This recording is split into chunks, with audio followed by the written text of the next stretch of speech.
Hi అండి, welcome to Rupa Lavanyeswara Lahari channel. ఈ ఛానల్లో మీరు వింటున్న కదా నా డెవిల్ గడితో రొమాన్స్. ఈ story writer Rupa Lavanya garu, voice ఇస్తున్నది లహరి రాజశేఖర్.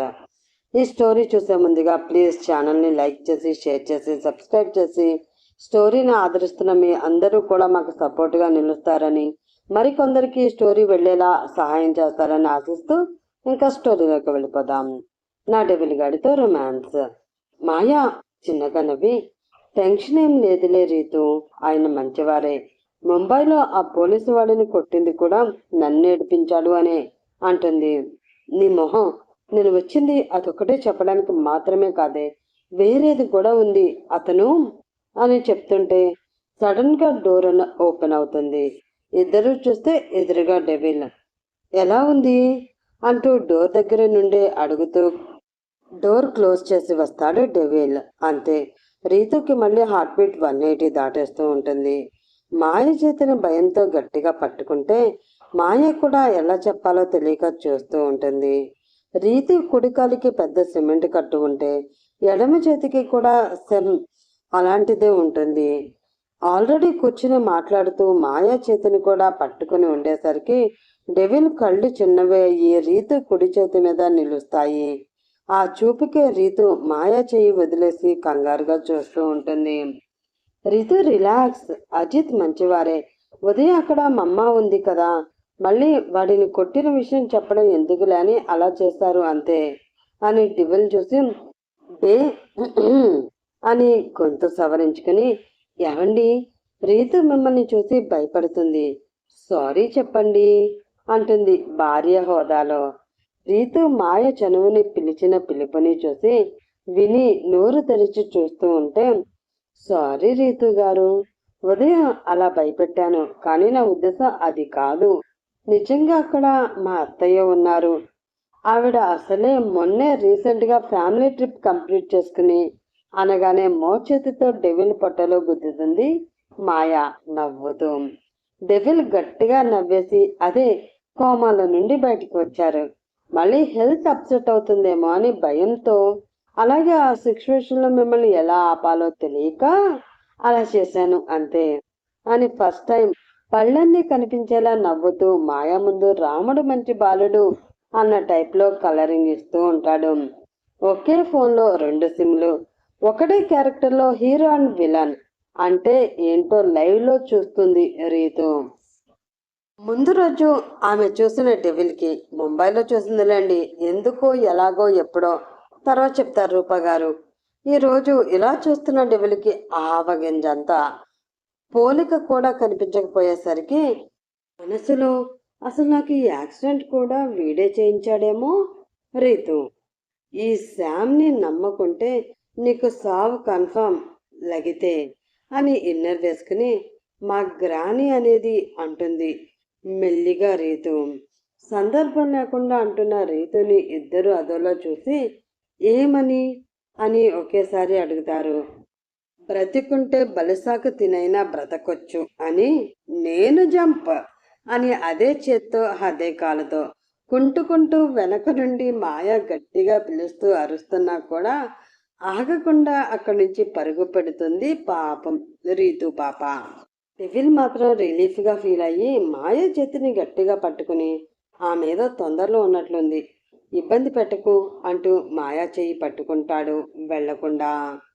అది కాదు డెవిల్, అది నిన్ను చూసి ఇంకా భయపడుతున్నట్లే ఉంది, అందుకే అంటుంది అమాయకంగా పాపం. కానీ డెవిల్ మాత్రం మాయాని వదలకుండా, అక్కడ మీ అన్నాజీ లేచే టైం అయింది మర్చిపోయావా అనగానే, అవును కదా మర్చిపోయాను, మరి రీతు అంటుంది పాపం జాలిగా తలుచుకుని మాయా. తను బాగానే ఉందిలే, రన్నింగ్ రేస్ పెట్టినట్లు అలా పరిగెత్తింది అంటే అర్థం కావట్లేదా, తనకేం తగలేదు, వీళ్ళే మనీ కోసం చిన్న దెబ్బలకి పెద్ద కట్లు కట్టినట్లు ఉన్నారులే అని ఏదో కథ చెప్తూనే రిసెప్షన్ దగ్గర ఉండి ఫీ కడుతున్న రీతుని మరీ చూడనివ్వకుండా మెల్లిగా సెల్లర్ దగ్గరికి తీసుకువచ్చి జీప్ స్టార్ట్ చేస్తాడు డెవిల్. ఇద్దరు 1/2 గంటలో ఇంటికి రీచ్ అయ్యేలా స్పీడ్గా డ్రైవ్ చేస్తాడు. అరుణ్ కోసం అనగానే మాయ ఇంకా అదే ఆలోచనలో ఉంటుంది. He's good out of danger ma'am. రేపు మార్నింగ్కి తెలివి వస్తుంది అంటారు డాక్టర్. పూనంకి కళ్ళ నుండి నీళ్లు వచ్చేసి ఆకాశం వైపు చూస్తూ, హే భగవాన్, నువ్వే నా బిడ్డని రక్షించావు అంటూ ఎమోషనల్ అవుతూ ఉంటే కల్పననే ఓదారుస్తారు. డెవిల్ మాయ వచ్చేసరికి పూనం ఏడుస్తూ ఉంటే అరుణ్కి ఏమైందో అని కంగారు పడుతుంది మాయా. కానీ దేవుడికి థ్యాంక్స్ చెప్పడం విని కూల్ అయ్యి మమ్మా అంటూ ఆనందంతో మాయ కూడా ఏడుస్తూ వస్తుంది. శ్యామ్ అంటూ కల్పనని వదిలి మాయని హత్తుకుని ఏడుస్తూ, అరుణ్కి ఏం కాలేదు శ్యామ్, ఏం కాలేదు అని ఏడుస్తూ ఉంటే మాయాకి కూడా ఏడుపు వచ్చేస్తుంది. వీళ్ళు మళ్ళీ స్టార్ట్ అయినట్లు ఉన్నారు. ఇది ఇప్పట్లో తెగదు కానీ మధ్యాహ్నం కూడా బావ వల్ల సరిగ్గా తినలేదు అని గొనుక్కుంటూ ఫ్రెష్ అవడానికి రూమ్లోకి వెళ్ళిపోతాడు డెవిల్. అజ్జుకి ఇప్పుడు తెలియట్లేదు ఏమవుతుందో ఏంటో అనుకుంటూ కార్తిక్ కూడా ఇంకా వాళ్ళ రూమ్కి వెళ్ళిపోతాడు. కాసేపు అయ్యాక అరుణ్కి డిస్టర్బ్ అవ్వకూడదు అని అందరూ బయటకు వచ్చేస్తే మాయా ఫ్రెష్ అవుతాను అంటూ వెళ్ళిపోతుంది. కల్పనజీ, మీ వారు అసలు ఎప్పుడూ కనిపించడం లేదు, ఇంటికి ఎప్పుడొస్తారు అని అడుగుతుంది పూనం. ఆవిడ వచ్చినప్పటి నుంచి ఆల్మోస్ట్ ఎప్పుడూ రూమ్లోనే ఉండడం, అలాగే ఫుడ్ కూడా మాయనో లేదంటే కల్పననో రూమ్లోకి తెచ్చి ఇవ్వడం వల్ల వసంత్ గారిని అప్పటి వరకు చూడరు పూనం. అందుకే అడుగుతూ ఉంటారు. ఆయన చాలా బిజీ వదిన గారు అనగానే క్యా అంటుంది పూనం. అదే ఊరికి అలా అనేశాను. అదే పూనంజీ, ఆయన చాలా బిజీ, ఎప్పుడు బిజినెస్ మీటింగ్స్ అంటూ లేట్ నైట్ వస్తూ టూర్స్ కూడా వెళుతూ ఉంటారు. అజిత్ డిపార్ట్మెంట్లోకి కాకుండా ఆయన తర్వాత బిజినెస్లు చూసుకుని ఉంటే ఆయనకి కాస్త స్ట్రెస్ తగ్గేది, కానీ అవ్వలేదు. మా అన్నయ్య వీరేంద్రని చూశారు కదా అనగానే అవును అన్నట్లు తల ఊపితే, అన్నయ్య వాళ్ళ అబ్బాయి అంటే మా అల్లుడి కార్తిక్ కూడా కొన్ని చూసుకుంటున్నారు కాబట్టే ఈ రకంగా అయినా ఆయనకి కాస్త ఫ్రీ టైం ఉంటుంది, లేదంటే ఏమయ్యేదో అంటుంది కల్పన.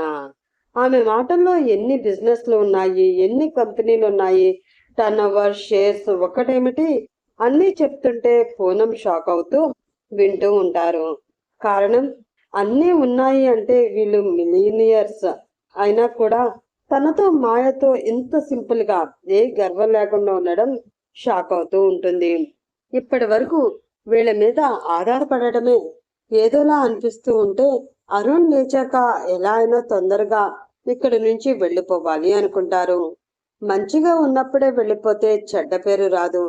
చనువు ఇచ్చారు కదా అని పెద్దవాళ్ళతో ఎక్కువ క్లోజ్ ఉండి చివరిలో వాళ్ళతో మాటలు పడడం అంటే పరువు పోయి ప్రాణాలు వదిలేయడమే అనుకుంటూ చిన్నగా నవ్వి ఆవిడ రూమ్లోకి వెళ్ళిపోతారు పూనం. కానీ ఇక్కడ కల్పన ఫ్యూచర్లో అజిత్ మాయల రిలేషన్ కోసం పెట్టుకోకూడదు అని చెప్తుంది, కానీ అది రివర్స్ అయింది అంతే. గుండు సూది గుండు సూది గుచ్చుకుంది, గుండు సూది గుంజిందయ్యో గుండెనాది, గుట్టులాగిందయ్యో పండులాగి, గుండు సూది గుండు సూది గుచ్చుకుంటే తప్పునాది, తగ్గించనా నొప్పి నీది, హాయి తెప్పించనా ఊది ఊది. వినిపిస్తూ ఉంటే మొహం ఆవదం తాగినట్లు పెట్టుకుని పక్కకు చూస్తుంది మాయా. పాట పాడుతూ మళ్ళీ కుప్పి గంతులు వేస్తూ తన పక్కనే వస్తూ ఉంటుంది మాయా అంతర్.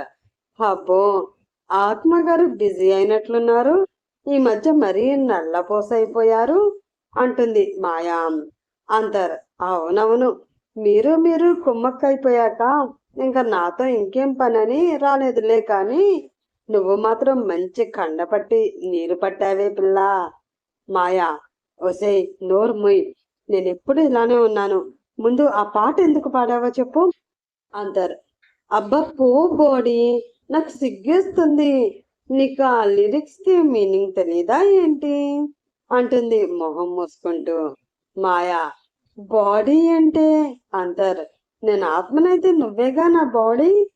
మాయా, అలా సిగ్గుపడికే బాబు, ఆత్మ సిగ్గుపడితే ఇంత చండాలంగా ఉంటుందని ఇప్పటి వరకు తెలీదు. అంతర్, హలో, పేరుకే ఆత్మ, మిగిలిందంతా నీదే అమ్మడు. సో చండాలం అంటే అదంతా నీదే మాయా. నీ నోట్లో నోరు పెట్టడం కంటే అంతర్ డెవిల్ నోట్లో పెట్టడం బెటర్, అంతేనా మాయా? ప్లీజ్, ఇప్పుడు నీ అవసరం లేదు, పోవే పిశాచి ప్రేతాత్మ. అంతర్, వెళ్తానే కానీ ఇప్పుడు మీ మధ్య అన్ని క్లియర్. ఇంకా ఉస్కో అంటే ఉస్కో. ఆ మాయా, చిచ్చి, అలా ఏం కాదు, పో ముందు అని గాలిలోనే తోస్తుంది పిచ్చి మాయ. అందరు కూడా రూమ్ వచ్చేస్తుందని డామని మాయమైపోతుంది. కానీ మాయకు మాత్రం అంతర్ చివరి మాటలే అలా చెవిలో వినిపిస్తూ ఉంటాయి. ఇంకా సిగ్గుతో ఒళ్ళంతా వెచ్చని ఆవిర్లు పరుచుకుంటే, ఛీ, ఆ అంతరికి బుద్ధి లేదు, నాకుందిగా, ఈ నాటి థాట్స్ అన్ని నాకే రావాలా అని తల విదిలించి డోర్ ఓపెన్ చేసి ఉఫ్ అనుకుంటూ మెడలో చున్నీ తీసి సోఫాలో వేస్తూ సడన్ గా నడుముకేదో చుట్టుకునేసరికి ఆ అని అరవబోయి టక్కున ఆపేస్తుంది మాయా. రూమ్లోకి రావడమే డోర్ వెనకే రెడీగా ఉన్న డెవిల్ మాయాని వెనక నుంచి గట్టిగా హత్తుకుని, ఏంటి ఇంత లేటు? మీ మమ్మతో ఏడుపు ప్రోగ్రామ్స్కి కూడా ఇంతసేపా అంటాడు మెడ మీద అతని తడి పెదవులాంచి. స్నానం చేసి వచ్చాడేమో, అతని శరీరం చల్లగా తగులుతూ ఉంటే సోప్ స్మెల్ మత్తుగా వస్తూ ఉంటుంది. మాయ ముందు అంతర్ని తిట్టుకుని మళ్ళీ చిన్నగా నవ్వుకుని, జస్ట్ 15 మినిట్స్ కూడా లేటేనా అంటుంది అతని చేతులు విడిపించుకోవడానికి ప్రయత్నిస్తూ. ఆ 15 మినిట్స్ నాకు 15 ఇయర్స్లో అనిపిస్తుంది ఇక్కడ. నీకేం తెలుసు నా బాధ అంటూ ఒక్కసారిగా ఆమెని వెనక్కి తిప్పి మెడంతా అతని పెదవులతో తడి ముద్దులు పెడుతూ ఆమెకి కనీసం శ్వాస తీసుకోవడానికి కూడా ఖాళీ ఇవ్వకుండా ఉక్కిరి బిక్కిరి చేస్తాడు డెవిల్. Devil please. కళ్ళు గట్టిగా మూసుకుని వెనక్కి విల్లిలా వంగుతూ తమకంగా చెప్తుంది మాయా. చెప్పాను కదా బుజ్జమ్మ, నీకు దూరంగా ఉండడం నా వల్ల కావడం లేదని. ఇప్పుడు అసలే కాదు అంటూ ఆమె పెదాలు అతని పెదవులతో ముడేస్తాడు. ముద్దు ఆపకుండానే ఆమె నడుం పట్టి కొద్దిగా పైకెత్తి మెల్లిగా బెడ్ మీద దించి అలాగే ఆమెపై చేరిపోతాడు. ఉదయం నుంచి 2 సార్లు మధ్యలోనే మిస్ఫైర్ అయిన ముద్దు ఈసారి సక్సెస్ఫుల్గా 10 నిమిషాలు కంప్లీట్ చేసుకుని ఒకరి కవిలిలో ఒకరు హాయిగా ప్రేమని ఫీల్ అవుతూ ఉంటారు. అంతకంటే ముందుకు వెళ్తాడేమో అని అనుకున్న మాయకి డెవిల్ అక్కడితోనే ఆగిపోయి చాలా గట్టిగా అతని కౌగిలిలో బంధించేసరికి ఆశ్చర్యపోతుంది. గాలి కూడా చొరబడనంత గట్టిగా హత్తుకుని కళ్ళు మూసుకుంటాడు. ఆమెకు అతని కౌగిలి చాలా ప్రశాంతంగా అనిపిస్తూ ఉంటే మెల్లిగా కొద్దిగా కిందకి జారి అతని ఛాతీ మీదకి తలని ఆంచుతుంది. వెంటనే ఒక్క క్షణం షాక్ అయ్యి గబుక్కన వెనక్కి జరిగి కంగారుగా డెవిల్ని చూస్తుంది. ఏమీ అర్థం కాదు, కళ్ళు మూసుకుని ఉంటాడు. కానీ అతని గుండె వేగం మాత్రం గుర్రపు స్వారీ చేసినట్లు వినిపిస్తూ ఉంటే ఆమెలో ఏదో భయం, ఏదో జరిగిందని ఆమె 6th సెన్స్ చెప్తుంది. కానీ ఏంటి అనేది తెలియడం లేదు. తన దగ్గర డెవిల్ ఏమైనా దాస్తున్నాడా అన్న ఊహ కూడా ఆమెని కంగారు పెంచుతుంది. డెవిల్ ఏమైంది? నిన్నటి నుంచి అడుగుతున్నాను కానీ చెప్పడం లేదు, ప్లీజ్ చెప్పు, నా మీద నమ్మకం లేదా అని కళ్ళల్లో నీళ్లతో అడుగుతుంది. చప్పన కళ్ళు తెరిచి నడుం పట్టుకుని దగ్గరగా లాగి, ఎందుకలా అంటున్నావు బుజ్జమ్మ? నీకు తెలీదా నేను నిన్ను నమ్ముతున్నానో లేదో అనగానే, మరి నువ్వెందుకు ఇంత టెన్షన్గా ఉంటున్నావు? ఎప్పుడో నీ గుండె సడి వినే నాకు ఇప్పుడు వింటుంటే తెలీదు అనుకుంటున్నావా? నువ్వు దేనికోసమో ఎక్కువ టెన్షన్ పడుతున్నావు. అది నా కోసమేనా?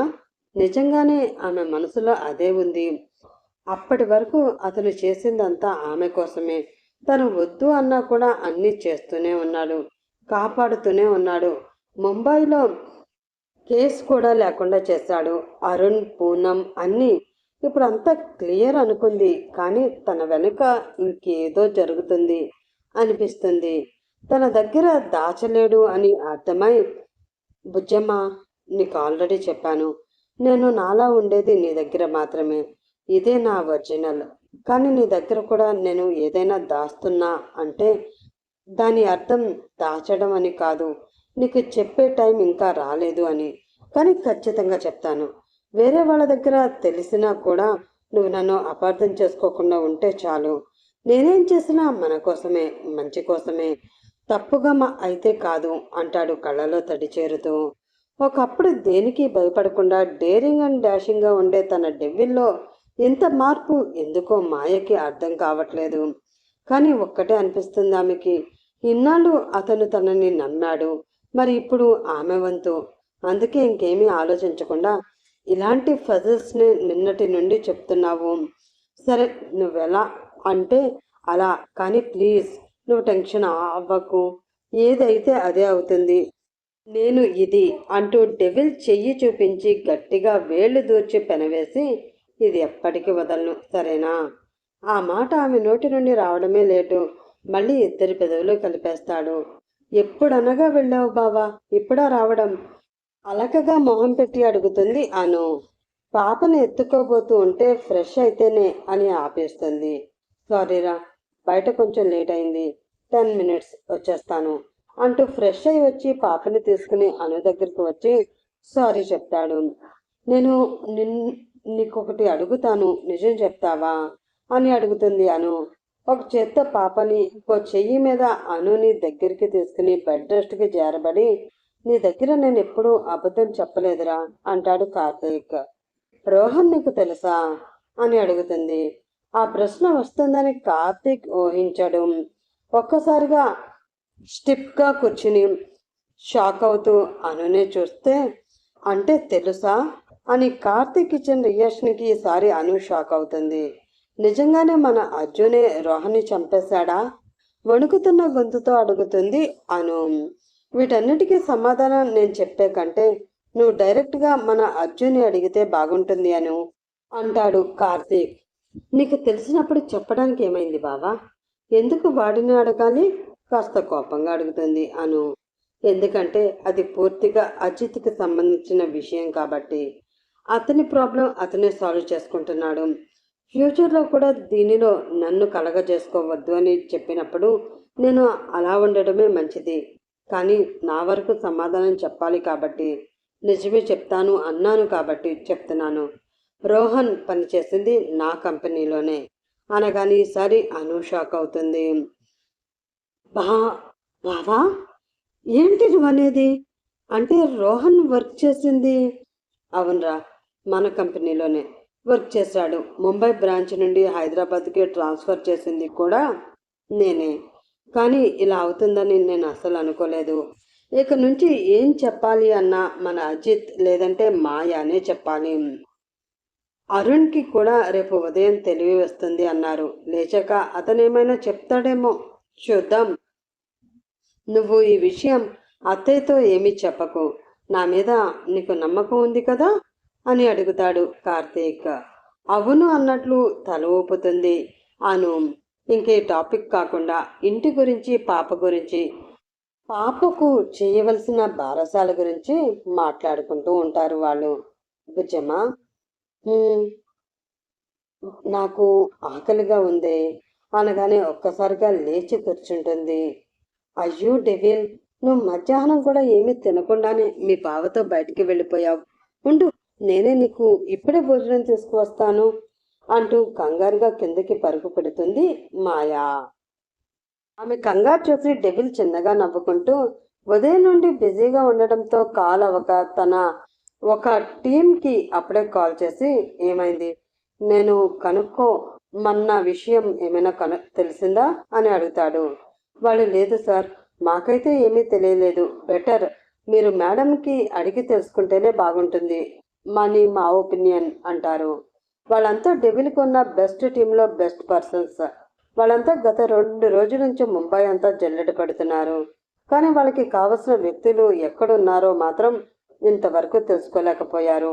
ఇంకా లేట్ అయితే కష్టమని డెవిల్ కూడా బాగా ఆలోచించి, అలాగే నేను మాయాని అడిగి మీకు ఏ విషయం చెప్తాను, కానీ మీరు సర్చింగ్ మాత్రం ఆపొద్దు, కంటిన్యూ చేస్తూనే ఉండండి. అలానే తెలుసు కదా, ఈ విషయం వెరీ కాన్ఫిడెన్షియల్ అంటూ ఒకసారి డోర్ వైపు చూస్తాడు. మాయ వచ్చేసిందేమో అని టెన్షన్తో. లేదు సార్, మన టీం మామూలు పర్సనల్ వర్క్ మీద సెర్చ్ చేస్తున్నాం తప్ప ఇదంతా అఫీషియల్ కాదు. మన ఐర్ అఫీషియల్స్కి కూడా ఈ విషయం తెలియనే తెలీదు. మేము కూడా బయటికి రానివ్వం. అని డెవిల్ మీద ఉన్న అభిమానంతో చెప్తూ మళ్ళీ చేస్తామని కాల్ కట్ చేస్తారు. వెంటనే మళ్ళీ ఇంకొక టీంకి కాల్ చేసి రాబర్ట్ పర్సనల్ మొబైల్ నుంచి ఇన్ఫర్మేషన్ ఏమైనా తెలిసిందా అని అడుగుతాడు. అతని పర్సనల్ నెంబర్ అని ప్రైవేట్ నెంబర్ యూజ్ చేస్తున్నాడు సార్. ఆ నెంబర్ నుంచి ఏ నెట్వర్క్ అయినా ట్రేస్ అవ్వడం చాలా కష్టం, కానీ మేము మ్యాక్సిమం ట్రై చేస్తున్నాం. అతను మాట్లాడిన ఎక్కువ కాల్స్ కూడా ప్రైవేట్ నెంబర్కి వెళుతున్నాయి.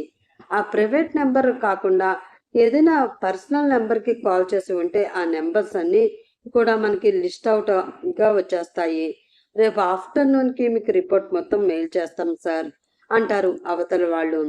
ఓకే, మేక్ ఇట్ ఫాస్ట్ అని కాల్ కట్ చేస్తాడు డెవిల్. ఈలోపు మాయ భోజనం ప్లేట్స్తో అక్కడికి వస్తుంది. ఆమెను చూసి కాల్ కట్ చేసి చిన్నగా నవ్వుతూ చేతిలో ప్లేట్స్ అందుకుంటాడు. అందరూ పడుకున్నారా అని అడిగితే అవును అన్నట్టు తల ఊపి నాతో ఏమైనా మాట్లాడాలా అని అడుగుతుంది. అతని మనసులో కూడా అదే ఉండేసరికి కొంచెం ఆశ్చర్యపోయి చూసి మళ్ళీ నవ్వి అవును అంటాడు. అందిస్తున్న ప్లేట్ అందుకుని తిన్నాక మాట్లాడతాను కూర్చో అంటాడు. కాసేపు ఇద్దరి మధ్యలో నిశ్శబ్దం. తినేసాక ప్లేట్స్ మళ్ళీ కింద పెట్టి వచ్చి మళ్ళీ డెవిల్ వైపు చూస్తూ కూర్చుంటుంది. ఏం అడుగుతాడో అని ఆమెలో కంగారు. డెవిల్ కూడా అడగాలని డిసైడ్ అయ్యాడు కాబట్టి గట్టిగా ఊపిరి వదిలి రోహన్ పేరెంట్స్ ఎక్కడున్నారు బుజ్జమ్మ అని అడుగుతాడు. మాయ మళ్ళీ కళ్ళు పెద్దవి చేసి షాక్ అవుతుంది. అవును, వాళ్ళు ఎక్కడున్నారు? ఏమో నాకు తెలియదు కానీ అండి, రూపా గారు చాలా సాడిస్ట్ అండి. అసలు ఎంత క్యూట్గా ఉన్న కప్పుల్ని ఎలా విడదీస్తున్నారో నాకు అర్థం కాదు, కానీ రాబోయే ఎపిసోడ్స్లో మాత్రం మంచి ట్విస్ట్ పెట్టారు. ఆ ట్విస్ట్ చూసి నాకే కళ్ళు బయర్లు కమ్మాయి. అసలు ఇలాంటి ట్విస్ట్ ఈవిడ ఎందుకు పెట్టారా అనిపించింది. మరో 3 డేస్లో మీకు కూడా సేమ్ ఫీలింగ్ వస్తుంది. రూపా గారిని తిట్టకుండా ఉండరు అని నా ప్రగాఢ విశ్వాసం. చూద్దాం మీరేం చేస్తారో. నేనైతే గట్టిగా తిట్టుకుంటున్నాను. సరే, నెక్స్ట్ ఎపిసోడ్ కోసం వెయిట్ చేస్తూ ఉండండి. ఈ ఎపిసోడ్ పెద్ద ఎపిసోడే ఇచ్చాను. నెక్స్ట్ ఎపిసోడ్ కోసం వెయిట్ చేస్తూ ఉండండి. Bye friends, have a nice day.